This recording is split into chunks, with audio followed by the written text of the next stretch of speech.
Estes versículos escritos no livro do profeta Naum, a palavra de Deus, está escrito. E quando alguém nos solicitou que falássemos sobre estes versículos, e quando nós olhamos uma palavra dessas, e nós vemos Deus sendo chamado aqui de Deus vingador, Deus zeloso. O que é zelo? Zelo é ter cuidado por aquilo que lhe pertence. Quando você guarda aquilo que tem, quando você protege aquilo que lhe é próprio, então você está tendo zelo por aquilo. Você não quer ver se desperdiçar, você não quer ter o prejuízo, você não quer perder aquilo que lhe é seu. Então, Deus tem zelo por aquilo que é dele. E aí diz que ele é zeloso e vingador. Vingador de quê? O que Deus vai tomar vingança de quê? Quando nós vemos aqui que Deus é zeloso, cuidadoso, e ao mesmo tempo na sequência diz zeloso e vingador, quer dizer, se alguém destruir aquilo que é de Deus, Deus o destruirá. Isso tem uma referência bíblica na carta aos Coríntios, que se eu destruir o templo de Deus, Deus destruirá.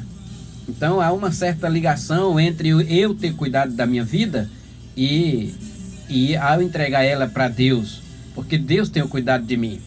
No entanto, nós temos livre arbítrio, direito de escolha, e Deus respeita esta escolha nossa. Deus respeita as nossas decisões. Há consequências que não é responsabilidade de Deus. Se eu tomo uma decisão, se eu faço uma escolha e não está dentro da vontade de Deus, e aquela minha escolha ou decisão vem me trazer consequências penosas, aí não é Deus o culpado. Deus permitiu que eu escolhesse, ele já me fez assim. Deus já lhe deu autoridade, autonomia para escolher, para decidir.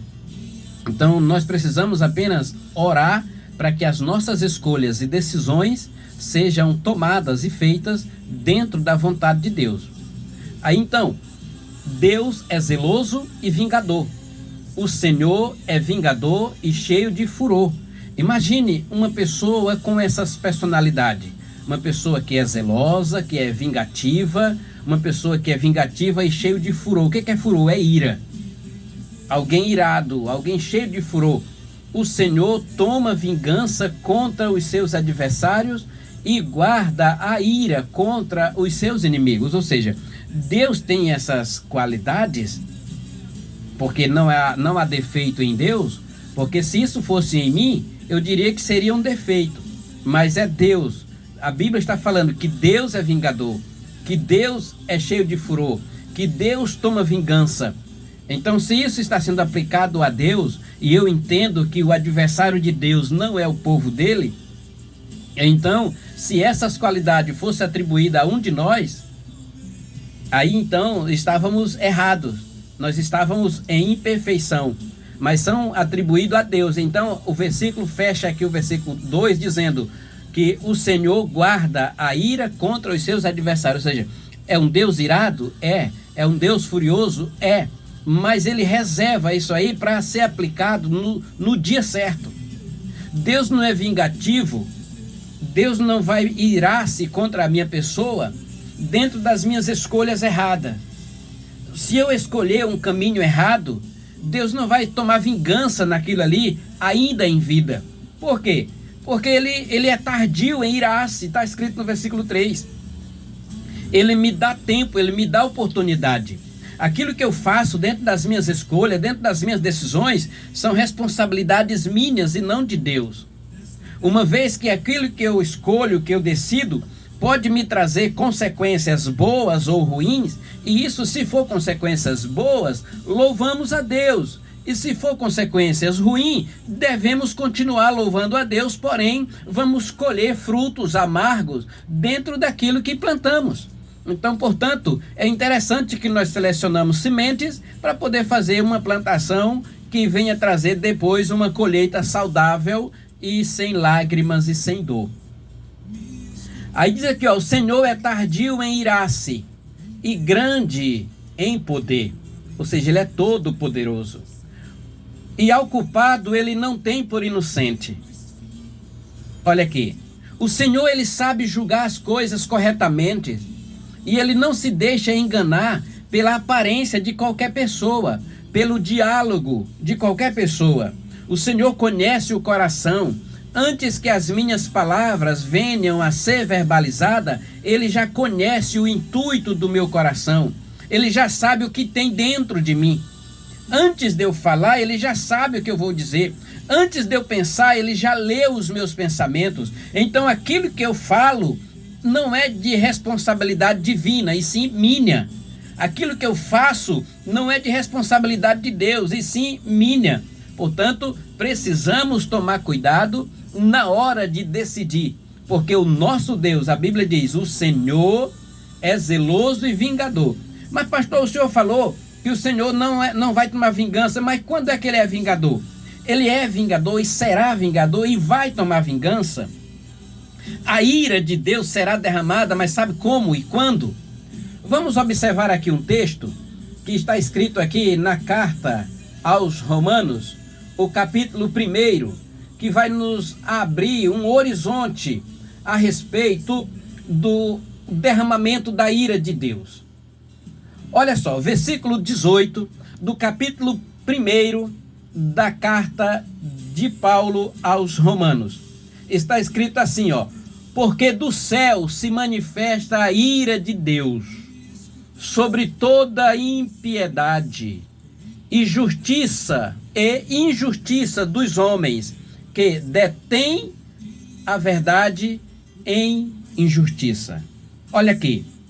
O profeta Naum disse que que o nosso Senhor é um Deus zeloso e vingador, cheio de ira e de furor. Mas quando é que Deus vai derramar sua ira? E contra quem? Nós, servos de Deus, precisamos ficar despreocupados que Deus não vai tomar vingança por um ato pecaminoso que você faz. O ato pecaminoso pode até lhe trazer consequência, que isso aí não tem nada a ver com Deus, é você e suas atitudes. Mas enquanto você viver, há esperança. Então Deus não vai te punir por pecar, Deus não vai te punir por fazer algo que não agrada ao Senhor momentaneamente. Todos nós somos sujeitos e propensos a errar, a pecar, a irar, a falar coisas que não devemos, a agir de maneira indecente, inadequada, fora dos padrões bíblicos e de Deus. Todos nós somos propensos a isso, somos humanos e nós não temos um autocontrole, diferente de Deus. Deus, ele tem controle. Deus, ele é autossuficiente. Deus, ele é controlável. Nós não. Na nossa ira, na nossa vontade de vingança, desejo de vingança, o Espírito Santo fala no nosso coração e diz assim: olha, não vingue vocês mesmos, mas dá lugar à ira, porque está escrita: minha é a vingança, diz o Senhor. Portanto, há momentos na nossa vida que às vezes nós faltamos com paciência, o nosso limite se extrapola e as consequências das circunstâncias nos levam a falar coisas que não agradam a Deus. Mas Deus não vai punir por aquele momento de ira e de revolta. Agora, se partirmos daqui para a eternidade com aquela culpa, com aquele pecado e com aquela conta para ser acertada, aí Deus vai nos chamar a atenção. Deus vai nos chamar a um acerto de conta. Aí a Bíblia diz assim, olha, dos céus se manifesta a ira de Deus vai vir do céu para as pessoas que aqui estão na terra. Agora, quem são? Quem são essas pessoas que provarão a ira de Deus? As pessoas que provarão a ira de Deus são aquelas que detêm a verdade em injustiça. Aquilo que faz da verdade mentira. Aquele que distorce a palavra de Deus. Aquele que mente, que rouba, que engana. Aquele que faz do certo errado e do errado faz certo. Para essas pessoas, a Bíblia diz que a ira de Deus se manifestará dos céus. Aí nós podemos ver mais aqui, olha só o que diz na sequência do texto de Romanos: dizendo ser sábio, tornando-se loucos. e mudaram a glória do Deus incorruptível em semelhança da imagem de homens corruptível, e de aves, e de quadrúpedes, e de répteis. Olha só, o que Deus fala aqui através desta palavra de Romanos. Porque, por isso, também Deus os entregou às concupiscências de seus corações. Olha só, Deus entregou as pessoas a esses desejos. Olha, não é que Deus entregou, é que Deus permite. Se você tem uma escolha, se você quer fazer, Deus vai permitir você fazer. Está dentro da vontade permissiva de Deus e não da perfeita vontade de Deus. Um outro dia, quem sabe, eu posso estar falando aqui sobre a vontade de Deus, a perfeita e a permissível vontade de Deus. Dentro da permissão divina, Deus aqui, olha, portanto, pois também Deus os entregou às concupiscências de seus corações. A imundícia desonraram seus corpos entre si, para desonrarem seus corpos entre si. Pois estes mudaram a verdade de Deus em mentira. Olha só, preste atenção no que eu estou falando aqui, para depois vocês saberem para quem é a ira de Deus. Pois estes mudaram a verdade de Deus em mentira, e honraram e serviram mais a criatura do que o Criador, que é bendito eternamente. Por isso, Deus os abandonou às paixões infâmias. Olha só, Deus abandonou, Deus larga de mão. Se a pessoa quer ser ruim, pois seja ruim, a vida é sua.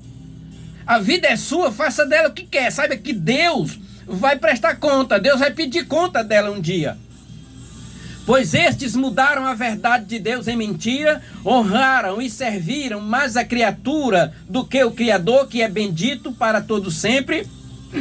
Por isso Deus os abandonou às paixões infames, porque até as mulheres mudaram o uso natural contrário à natureza, e semelhantemente também os homens, deixando o uso natural da mulher, se inflamaram em suas sensualidades, uns para com os outros, homens com homens, cometendo torpeza e recebendo em si mesma recompensa que convém ao seu erro. E como eles não se importaram de ter conhecimento de Deus, assim Deus os entregou a um sentimento perverso, para fazerem coisas que não convêm. Essas pessoas estão cheios de toda iniquidade. Olha só, iniquidade, fornicação, homicídio, avareza, maldade, cheios de invejas, homicídios, contendas, engano, malignidade. E o que eles são? Eles são murmuradores, difamadores, aborrecedores de Deus, injuriadores, soberbos, presunçosos, avarentos, ou inventores de males, desobedientes aos pais e às mães, são nécios, infiéis nos contratos, sem afeição naturais, irreconciliáveis e sem misericórdia. E mais, os quais, conhecendo o juízo de Deus, que são dignos de morte os que tais coisas praticam. Não somente as fazem, mas também agradam os que as fazem. Observe aqui, meus irmãos, que a ira de Deus está reservada para pessoas desta natureza, para pessoas que discordam de Deus, que distorcem a natureza de Deus, que desacreditam, que não acreditam em Deus. Pessoas que fazem da verdade mentira e da mentira verdade. Pessoas que usam os seus corpos, usufruem dele como bem entende, pensando que Deus não vai prestar conta, não vai chamar ao acerto de conta. A Bíblia diz que Deus entrega às pessoas aquele caminho que ela quer seguir. Se a pessoa escolhe ser uma pessoa má, pois ela vai ser má, porque Deus permite. Deus permite a pessoa ser mal. Deus permite a pessoa ser maligna. Existe o bem, existe o mal, tudo está no controle de Deus, só que Deus deu ao ser humano, ao homem, Deus deu a mim e a você o direito de escolha. Se você escolher ser ruim, Deus vai permitir você ser ruim. Se você escolher ser uma pessoa boa, Deus vai permitir você ser uma pessoa boa. A escolha e a decisão é individual. Deus não escolhe e nem decide por você. Você precisa escolher ser uma pessoa boa. Você precisa decidir coisas boas. Escolher e decidir o que presta, o que agrada a Deus. Às vezes, não é o que você quer, mas é o que você precisa. E dentro desse pressuposto, eu digo a você, eu recito o versículo de Naum. O Senhor é Deus zeloso e vingador. O Senhor é vingador e cheio de furor. O Senhor toma vingança contra os seus adversários e guarda a ira contra os seus inimigos. Seja amigo de Deus. Seja obediente à palavra. Tenha misericórdia de ti mesmo. Salve-se a sua vida. O nosso Senhor, ele é tardio em irar-se. Portanto, há tempo. Enquanto há vida, há esperança. Depois da morte, segue-se ao acerto de conta. Um dia, o Senhor derramará a sua ira contra os filhos da desobediência. Seja obediente, seja servo de Deus, seja filho de Deus. E não filho da desobediência. Não filho da rebeldia. Não filho das trevas. Seja filho da luz, filho de Deus, filho do Altíssimo. Chame Deus de Pai e honra essa paternidade. Deus te abençoe em nome de Jesus.